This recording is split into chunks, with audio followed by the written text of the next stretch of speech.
In today's video, I'm going to teach you how to create cash summary in Xero Australia.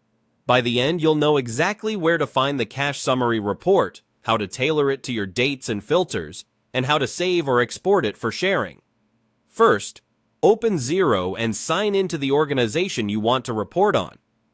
Being in the correct organization matters because the report pulls data only from the file you're currently in.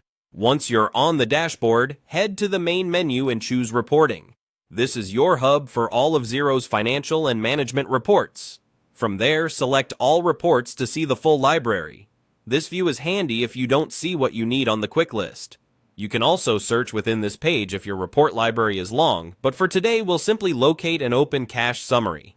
When the Cash Summary opens, you'll see a snapshot of cash received and cash spent over a period, grouped by your chart of accounts.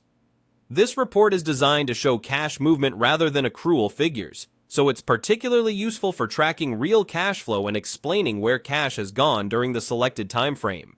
Now, customize the report so it answers the questions you have.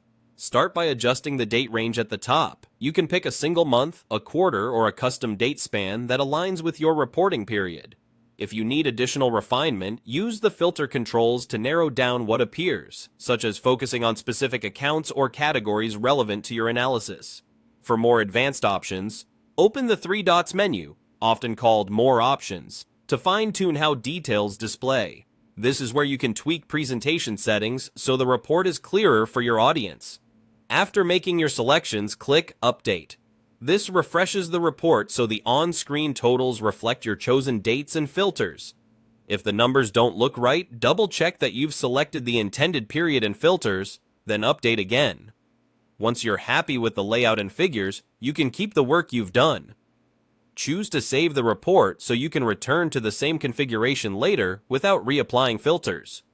If you need to analyze or share the data outside Xero, export it to Excel. That gives you the flexibility to add annotations, build charts, or combine it with other schedules for a board pack or client update. And that's it. You've opened the cash summary, tailored the dates and filters, updated the view, and saved or exported your results. Follow these steps anytime you need a clear, cash-based snapshot of performance.